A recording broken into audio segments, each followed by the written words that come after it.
everyone, and welcome. We're thrilled that you could join us for this webinar, Encountering History, Teaching 9/11 in Grades 3 to 6. As we're getting started, you can type your name in the chat and share where you're joining us from today.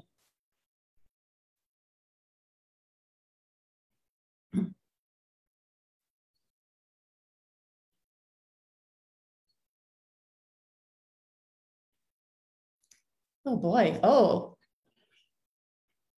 I'm seeing teachers joining us from all over. I'm seeing Nebraska, Illinois, Ohio, Illinois again, Massachusetts, New York.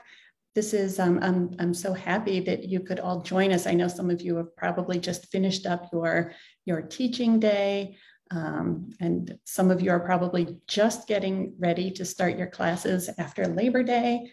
I see Minneapolis, New Hampshire, Northern Indiana, hello. Okay, and I see, Karen from New York, Jean from Lafayette, Indiana, and Carrie from Ohio, Erin from Saratoga, New York. All right, great. Oh, I see we even have, we have someone from Quebec, Canada, welcome. All right, again, if you're just joining, you can put your name in the chat and share where you're joining from. We've got Pennsylvania, Dayton, Ohio.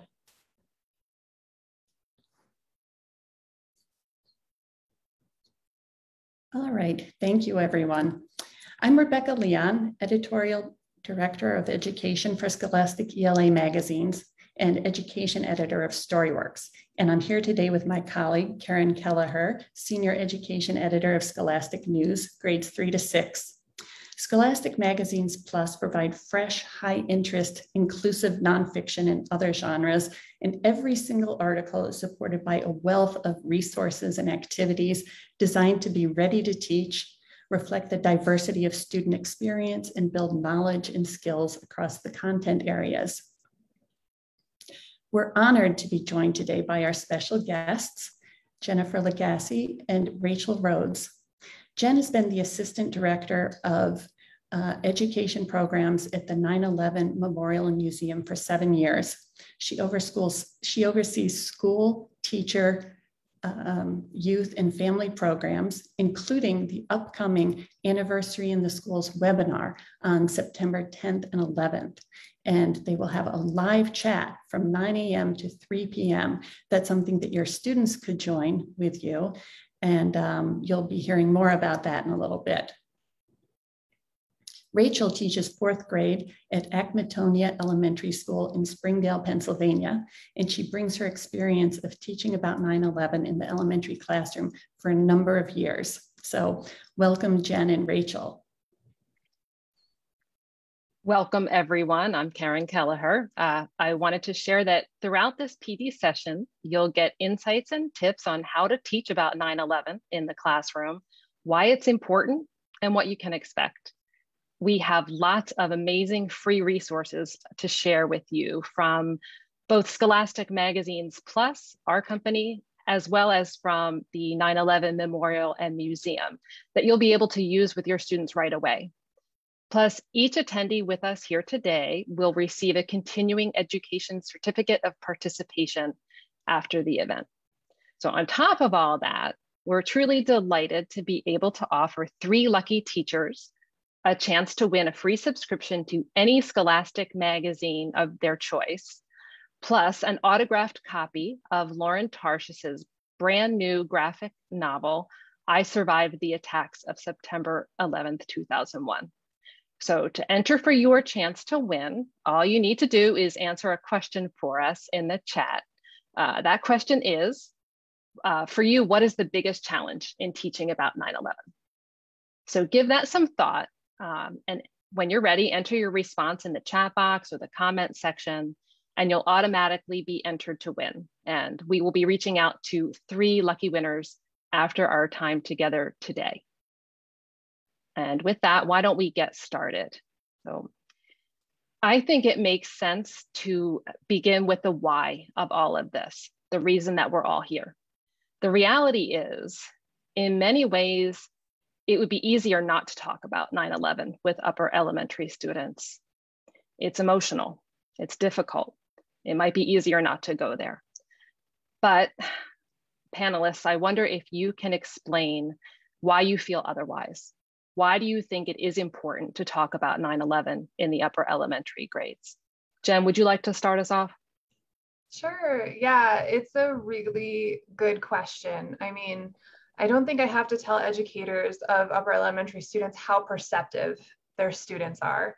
And I can say in our programs, we see children from toddlerhood up that come to the museum, and every child has a piece, at least some sense of what happened on 9/11, you know, even if it's just feeling the emotional heaviness and observing the emotions of the adults with them.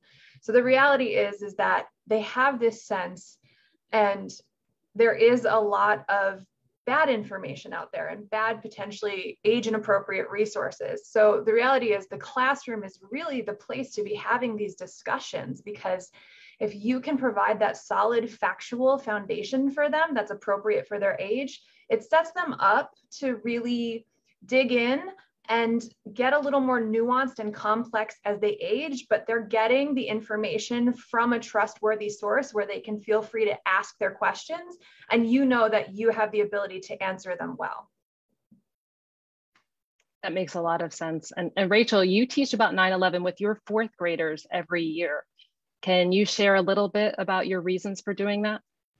Yeah, absolutely. I think Jennifer's completely right in that our students may have bits and pieces of information they catch on the news or in conversations at home, and sometimes even misinformation that they hear on social media. And it's important to have that space where they can learn the facts of the day and what made it such an important day in our history. I'm also a firm believer that sometimes those difficult conversations or tough topics are some of the most important conversations we can have in our classroom. Mm-hmm. Thank you. Well, you've both shared compelling reasons for exploring 9/11 in the classroom. So what do those lessons look like? Rachel, for you, what do you think is important for upper elementary students to understand about 9/11? I think lessons about 9/11 can be structured in a way to present factual information while also focusing on the hope and unification that really resulted from that tragedy. Students need to learn the facts of the day, the who, the what, the where. But as educators, we can focus our attention on how our country persevered and became stronger. Last year, I chose to focus my lesson on the story of the survivor tree. Just a little background if you're unfamiliar, it is a pear tree that was discovered amongst the debris of the Twin Towers, burned and broken, seemingly a lost cause. And we discussed in class how it was removed from the rubble and rehabilitated by the New York City Department of Parks and Recreation, and eventually returned to the plaza where it still stands today, as you can see in this photo. I explained that this tree can serve as a symbol for our country. And despite the fact that we as people, as a country, have scars from the events of 9/11, we have also healed and continued to grow just as the tree has. And we pair that with discussions about big important words like perseverance and resilience, and how those words can be so important in our lives anytime we face a challenge or a difficult situation.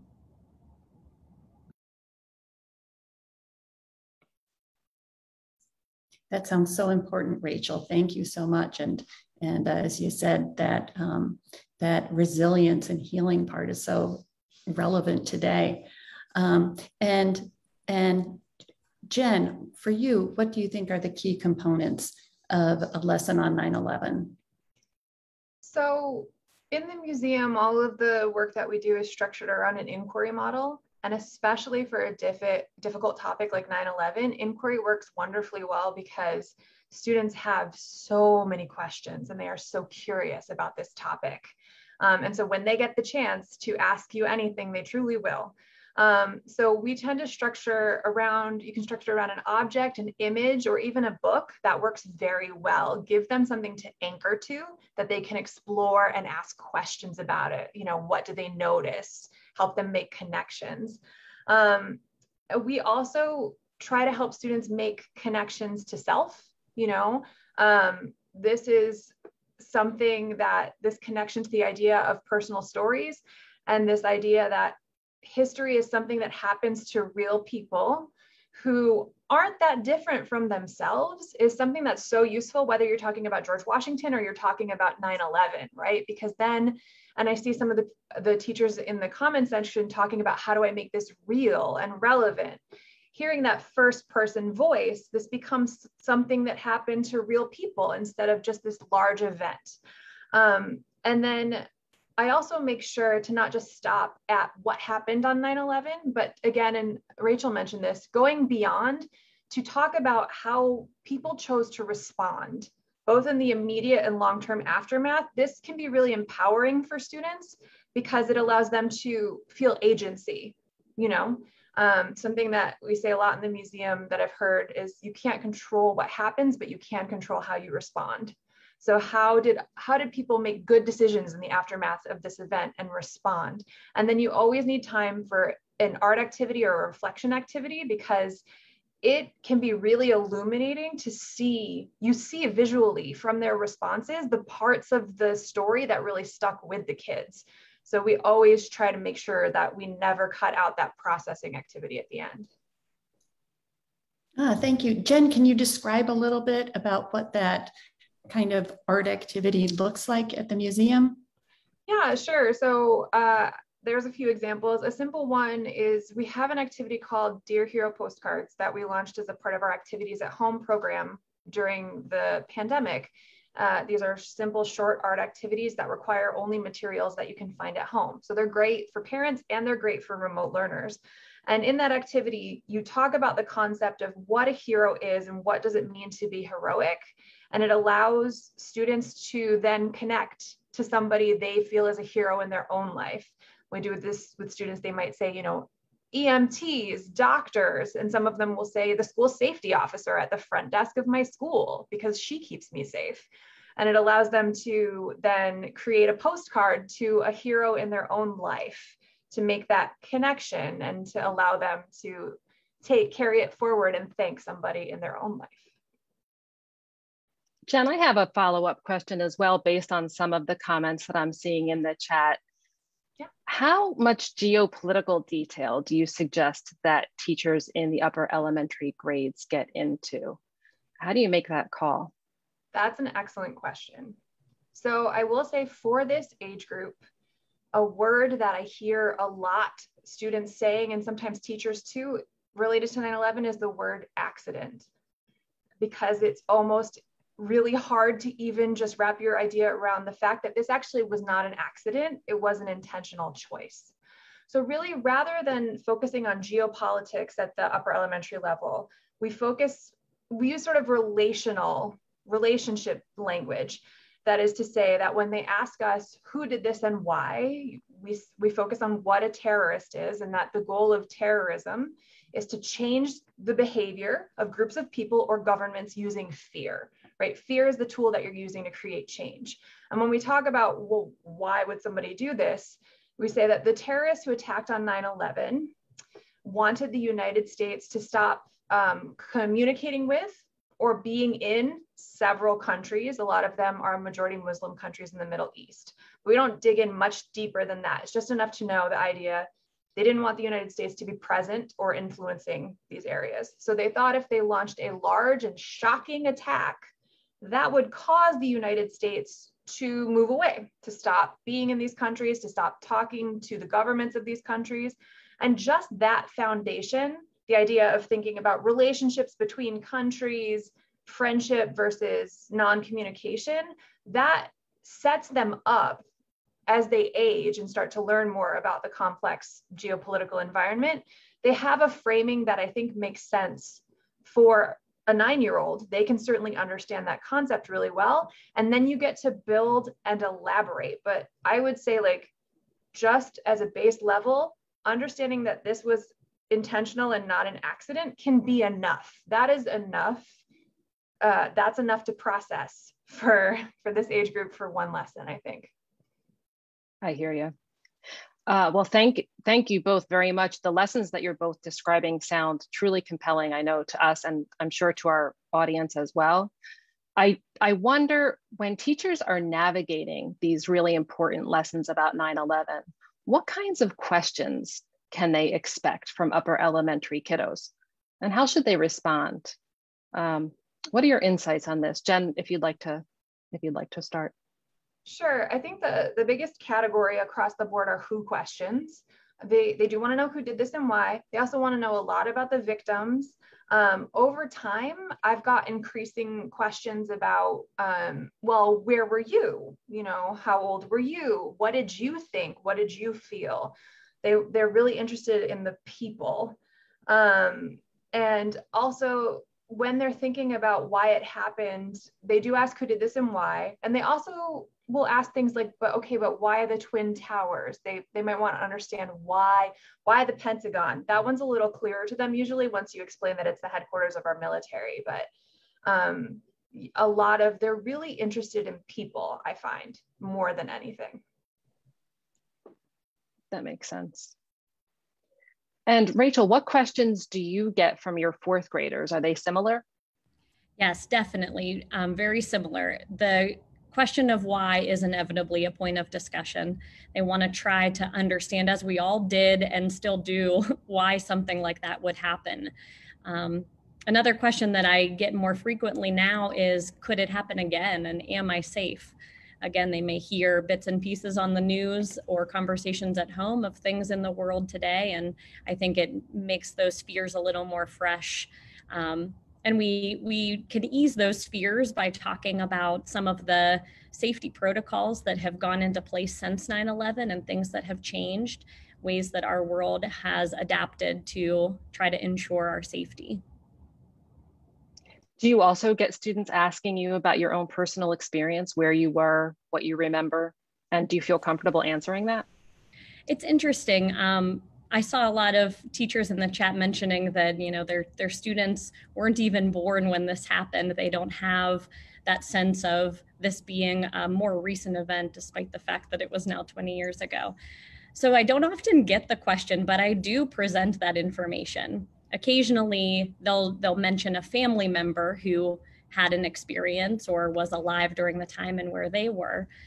So that gives me the chance to tell my story. And I tell them that I was a 7th grader, woke up on a beautiful September morning and went to school, and how I will never forget, you know, sitting in band class and my friend Chelsea came in and whispered to me that a plane had crashed into a building. And I remember feeling really sad when I heard that news and thought, wow, such a tragedy. How could that happen? But of course, like many others, didn't understand what was truly going on in our world until much, much later. But I don't hesitate to share that with them or to share those feelings. I think it's really powerful for our students, our kids, to hear us talk about our feelings. We can't possibly ask them to process heavy emotions in life without letting them know that they're normal human emotions to feel. And they're not alone in experiencing those things, and that there are ways to cope. And I think that goes back to really setting the foundation from the very start of the year to build that community and have that safe space in your classroom to allow those discussions to happen. Thank you. Yeah, thank you. That sounds very powerful, Rachel. So, of course, you both have a wealth of experience in speaking to children about 9/11. What are some of the... In line with what Rachel was talking about, students have all the distance of history. This is long, long ago to them, right? But the big challenge is that it tends to be very visceral and emotional for educators. And now you're in that gulf between history and memory. You know, for example, field trips to the site are often more challenging for the chaperones than for the students. We did a lot of thinking about monitoring the emotional needs of our students before we welcomed them into the museum. They tend to be okay. It's actually the emotional needs of the adults that we found we needed to support, right? However, now all of our students have actually navigated a national crisis that has radically altered their sense of safety and their sense of community. And I'm finding when we're talking with students now that they have a deeper and slightly more emotional connection to events like 9/11, and are really, that's where I think the interest, when I'm starting to see more students ask me about my experience, it might even just sort of be a reflection of, well, I know that you went through this hard thing. I am going through this very difficult thing right now. How did you get through it? You know, that sort of processing step. And it can be really hard because you really want to help resolve discomfort for your students. But the reality is that when you're talking about 9/11, you have to really help them process without attempting to erase some of that discomfort. It is uncomfortable, right? It is sad and tragic no matter what. But the reason that we focus on the response piece is not to just gloss over that discomfort, but to help students orient themselves again towards agency and reminding them that they are allowed to make choices as well, and to take comfort in the choices that people made after 9/11 that were super pro-social and positive to their communities. All right, thank you, Jen. And Rachel, what do you have to add? Yeah, like Jennifer mentioned, I think that social emotional piece of choice making and understanding that every choice we make has positive or negative consequences can be really eye-opening for students. And it is certainly an emotional thing for teachers and adults who have that experience. Last year, teaching virtually, I had a mom sitting next to her son in tears during the lesson as we talked about the survivor tree. And it's okay to experience those emotions and to understand the gravity of the day. But we can also encourage our children, just like Jennifer said, to remember that they have the agency. They can choose kindness in all circumstances. They can be the hero in a tragedy or in a time of difficulty. And I think, you know, it's really important as teachers to give them that space and give them that time. I know time can often be a challenge that teachers face, but I think if you're planning to discuss 9/11, you need to have that time available for formal and informal conversations, as well as some type of art extension or some activities to get those feelings out. I think that's really excellent advice, excellent thinking. Both panelists, I think a lot of people are curious about the resources that you use or recommend. Rachel, you mentioned one, if you would like to elaborate on that a little bit, but what other kinds of teaching materials do you find effective for teaching about 9/11? Sure. Well, certainly Scholastic has so many great resources that present the information factually, clear, concise, without being overly frightening. Sometimes doing a search for resources can be a little scary when you're working, especially with the younger elementary students. But I also love to pair the articles that I find in Storyworks or Scholastic News with picture books and other visual media. So this year with the Storyworks article that's coming out, The Amazing Boat Race of September 11th, I plan to utilize a picture book titled Fireboat. It's the heroic adventure of the John J. Harvey. And last year with my lesson of the Survivor Tree, I shared a picture book titled The Survivor Tree, inspired by a true story. That's written by Cheryl Summers Aubin. And this picture book walks through the entire year of the rehabilitation of the tree and its perspective of what it was seeing and what it reminded the tree of in the Twin Towers Plaza. The 9/11 Memorial website also has a beautiful video of a poem titled The Survivor Tree. It's one of my favorites. The last line of the poem gives me goosebumps every single year. It says, "With the power of hope, there's just one way to summit. There's nothing so bad that we can't overcome it." What a powerful statement to make to our students about a tree, about themselves, about their own lives. Often becomes a little mantra that we repeat to each other on difficult days throughout the school year. And then in addition to the books or videos, like we talked about before, some type of extension activity to represent what they've learned or what they're feeling about our discussion of 9/11. So I have used the Seesaw post that you can see on the screen. It's creating a collage to represent a big theme of the lesson, whether it be courage or perseverance. And I love this activity. I think it's great. It's easily adaptable for many different age levels, ability levels, and could easily be done in a print or digital version. That is really powerful. Thank you. Mm-hmm. Jen, what are some of the amazing resources that teachers might find on the Memorial website? I know you've been very busy. Yes. But as Rachel actually pointed out, yeah, there are a number of wonderful picture books that provide a great foundation. We have used the Survivor Tree and Fireboat in our programs. With those art activities from Activities at Home, Fireboat is excellent with Dear Hero postcards. And we actually do have a activity inspired by the Survivor Tree, where after watching that video and learning the story of the Survivor Tree, students have a chance to create their very own Survivor Tree leaf, which then classes tend to assemble on tree templates. So they make their own resilient Survivor trees. And we have encouraged them to do things like hang them in the hallways in their schools, so that as other classes go by, it becomes a teaching aid for peer-to-peer learning about 9/11. But far and away, our biggest program is our Anniversary in the Schools webinar, which will be available on demand starting in the very early hours of September 10th. So what this is, it's a free on-demand program that was created with students in mind that features 9/11 survivors, first responders, and family members telling their personal 9/11 stories near artifacts that connect to their experiences that day. So what this does is it takes the pressure off of educators to be that first person voice, right? We have all of these amazing speakers who are sharing their experiences. And what we've also done is we have created interactive viewing guides with questions and suggestions.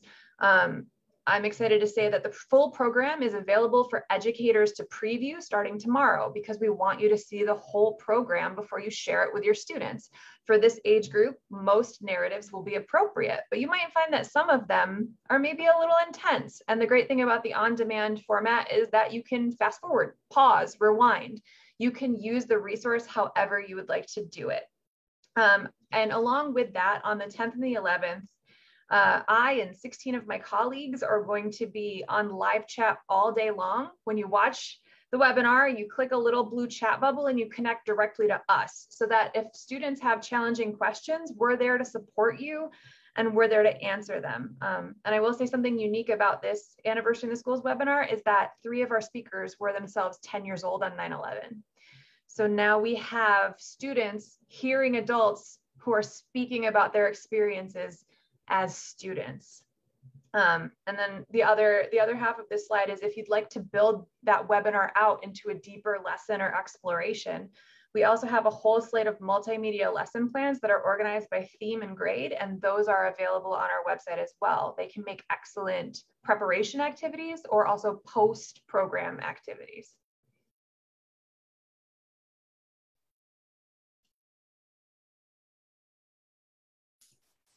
Karen, I think you're muted.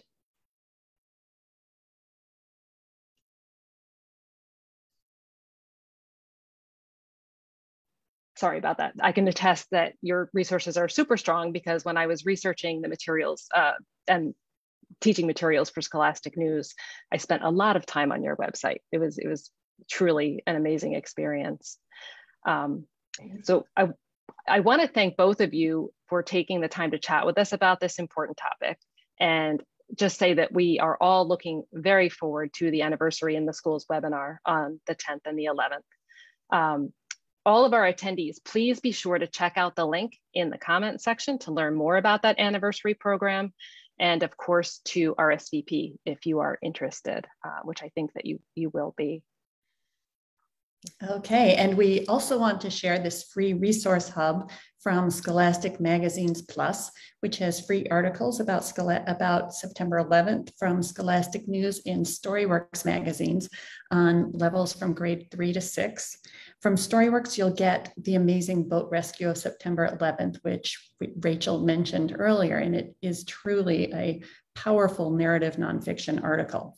From Scholastic News, you'll get 3 articles highlighting the heroism of first responders on September 11th. And along with the articles, you'll find videos, lesson plans, and interactive slide decks. Again, you can check out the link in the comments section to learn more about this great resource. And don't forget to RSVP for Scholastic's Facebook Live on September 9th, featuring Scholastic Kid reporter Cyrus Pazdar as he goes live at the memorial with Jennifer. This is an event that you can share with your students. So now let's take some questions from our audience. Please type in any questions you have in the Q&A box. And if we don't get to them in today's presentation, one of us will follow up with you afterwards. So I know that I see that the chat has been very, very active. So,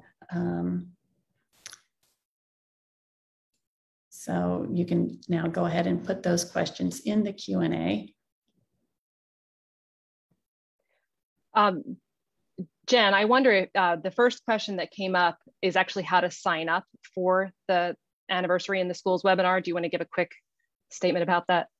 Sure. So the shorthand URL for it is 911memorial.org/webinar. If you type that in, it'll take you to our Anniversary in the Schools page. And you just click, you fill out a short web form because our IT team is really trying to get a sense of how many people are going to log on. They're bracing because we already have more people registered this year to participate than last year. But once you register, that means that you'll get reminders when resources go live. But all you have to do is go to 911memorial.org/webinar. Okay, and will teachers be able to get a transcript? Oh, from this one, yes. I thought the teacher was referring to the anniversary one, but there will definitely be a transcript and recording of this webinar. It looks like we have another question from Lisa. Lisa asks, what emotions do you notice students having around 9/11? And if Lisa doesn't mind me piggybacking on her question a little, we'd also love to hear, how do you help students manage those emotions? We all know that social and emotional learning is very important. Rachel, do you want to take the lead on that one? Yeah, sure. I think year to year it varies, of course. You see a wide range of emotions. Definitely sadness. Some start the lesson maybe seeming a little indifferent, and then by the end, once they have some more knowledge, they grasp the understanding of what happened that day and the feelings surrounding that. And I think it's just important to know your students. You know them best, and you know how to support or who might need some additional support or have some strong reactions to the lesson. And I just reinforce with them again that those feelings are valid and appropriate when talking about an event of such gravity, and try to focus them towards those positive outlooks of resilience and perseverance and heroes and doing the right thing. That makes a lot of sense. Mm-hmm. It truly does. We have a question from John also. John is curious to hear how instruction might change as students get a little older, say middle school. Jennifer, I know you see and work with students from 3 through 12 in your work. How do you see that trajectory? Yeah, I mean, I think actually sort of as you transition into middle school, when we're sort of talking about when do you get into geopolitics, they will start to raise more direct questions, right? About, because we talk in general about terrorism and what the goal is, but they will start to raise specific questions about Al-Qaeda, right? And about, you know, who did this. So being armed with the vocabulary, it is so, the specificity of your language when teaching about that is so important. For us, we are very clear and ready to define sort of what an Islamist extremist is. You know, the idea of that an Islamist extremist terrorist has such a narrow and fundamentalist interpretation of Islam, coupled with the willingness to hurt others, right, to do harm. So not even just cause fear, but to an extremist to do actual harm, because you want to be very specific. Because a question that I get a lot from middle schoolers is, why did they do this? So being able to unpack that they, and being very clear with who you are speaking about and how the disproportionate amount of attention put on Islamist extremist terrorists versus how many there actually are in the world, right? Is really important in understanding. So being ready and comfortable to explain that belief system is something that definitely comes up in middle school.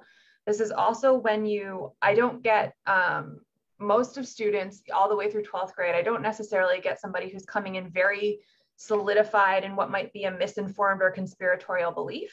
But this is when you start to get students who kind of come up to you and they're like, well, Jen, like, so I saw this thing on YouTube or I heard this thing, and you just have to be sort of prepared, a little more prepared to engage. And it's the same thing. The best approach for me has always been, here's all my cards on the table. Here's what happened that morning. Here's my evidence. Here are all my sources that I'm pulling from. And sort of be like, here's why you can trust me and why what I'm saying is trustworthy. But that is the age at which you start to get the like, yeah, so the voice drops a little, they get a little close and they're like, so like, I saw this on YouTube. That starts to come up in middle school, definitely. Thank you. I think you answered John's question. And also there was a question in the Q&A about addressing any conspiracy components that students might be coming to the classroom with. So thank you for sort of tackling 2 in 1 for us. Okay, and we have a question from Ahmed. How do parents respond to a curriculum about 9/11? Rachel, maybe you can talk a little bit about connections that you make with families, and let us know how you handle that. Yeah, anytime you're talking about a difficult subject or one that might be hit a nerve, I think it's a good idea to be proactive and provide families with some prior notice of the lesson. I generally send a preview of the main talking points that we'll discuss. If I'm able to send resources to share what we'll be reading or reviewing, I do that as well. Generally, I've gotten pretty positive feedback from parents, especially when they know that the information is being paired with that social emotional discussion of hope and perseverance. So that generally gets a positive feedback. If there are students who may be overly upset by the conversation, you could always provide them with some scaffolding or have a private discussion with them ahead of time to even cover some of the information. And I think it's a good thing to help encourage those conversations to happen at home too. It's good for students to hear their teachers talk about feelings and their emotions and experiences, but it can be really powerful to help those conversations to happen at home too. Yes, absolutely. Thank you. And we have a question from Katie. And this is one that I saw a lot of teachers wrote about in the chat. I know I personally still get emotional on and around 9/11. Do you have advice for teachers on handling their own feelings as they embark on lessons? And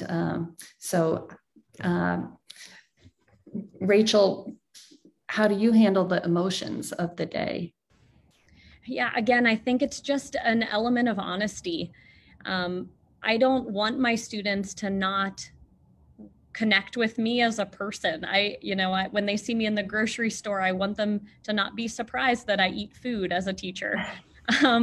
We are people and we have feelings and we have emotions, and it is difficult to talk about those things, especially when they hit so close to home for us, right, as teachers who were alive during that time and had that experience. But I think this is a time when it's okay to open up about those feelings and have those conversations with your students.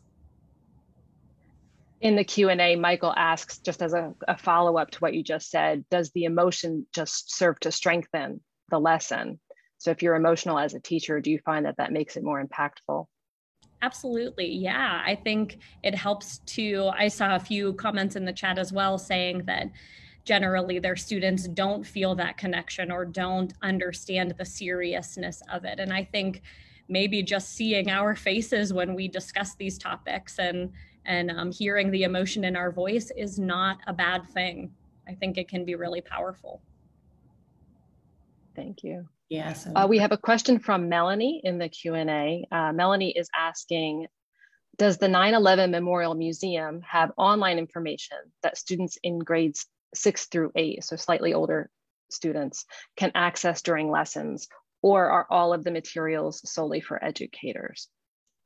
Absolutely. So those lesson plans that we talked about a little earlier that are multimedia and divided by grade and theme, we have lessons that are specifically targeted for 6th through 8th graders. And in terms of also the Anniversary in the Schools webinar, we have question guides specifically targeted to that age group as well. So absolutely. I would also say that at that age, it's slightly more appropriate. I wouldn't necessarily recommend, for example, our 9/11, we have a comprehensive multimedia timeline of the events of 9/11 that includes all sorts of images and news clips, oral histories. That to me is not as relevant for 3rd through 6th graders. It's a little overwhelming, but as children age into middle school, using some of the resources on that interactive 9/11 timeline, which I'm happy to, through the magic of the internet, I will go and grab the link and drop it in the chat. Using those resources with middle school students, allowing them to do their own research. Actually, we have a lesson about the events of 9/11 where they use a KWL chart to figure out what they already know, what they think, and what they'd like to know. They can use that timeline to then go do their own research and see if they can answer some of their questions about what happened that morning. That makes a lot of sense. And there's plenty that older students, I think, can navigate on their own on the website without a teacher's help. Yeah. All right, thank you. And we have a question from Melissa. How do you respond to children who express fear that similar attacks could happen? Rachel, you touched on that a little bit earlier. Jen, what are your thoughts on that? What's really helpful here is that there are demonstrable, concrete, and specific things that we can point to that show concretely that we are safer, than we were before 9/11. Mm-hmm. So you can start with something super simple. Of course, the first entry point is just airport security and the idea that the way that we're screened and processed is completely different. So that's an immediate response. But there's also, for example, there's a great deal of changes in the way that buildings are built, right? The new World Trade Center that has been completely rebuilt is so much safer. There's a great resource about One World Trade Center that talks about the fact, it's also known as the Freedom Tower, that there's, for example, a dedicated stairwell just for first responders. So if they ever need to get in the building to help people, they have immediate access. The columns are reinforced with concrete. The building is so much stronger than those original towers were. Also, the fact that you can see out in the open intelligence and law enforcement agencies collaborating with each other. Maybe students don't know what a joint task force is, but just the idea that intelligence agencies realized that each of them had a little bit of information leading up to 9/11, but because they weren't collaborating, nobody got that full picture. That was something that was realized and has changed radically after 9/11. Agencies now, they talk to each other, they cooperate with each other because they realize that keeping people safe is a team mission. It can't be done by one person, or one agency. So even just some of those simple examples hopefully help them understand that there have been so many active changes made in order to try to make us safer, buildings safer in a lot of different ways. Thanks, Jen. Thank you very much. Well, it looks like we are just about out of time for today. That went extremely quickly. I'd like to thank all of you for joining us and assure you that we will be following up with the giveaway winners after the event. So keep an eye out for a message from Scholastic. And about that CE certificate, you can check out the link that we've just dropped or posted in the chat. That's an easy way to get it. Or you can check out the Facebook event page if you're watching on Facebook. Or if you're tuning in on Zoom, you will get a link to the certificate in an email coming your way tomorrow. Again, thank you all again on behalf of Scholastic, Magazines Plus, and our panelists. Have a terrific day.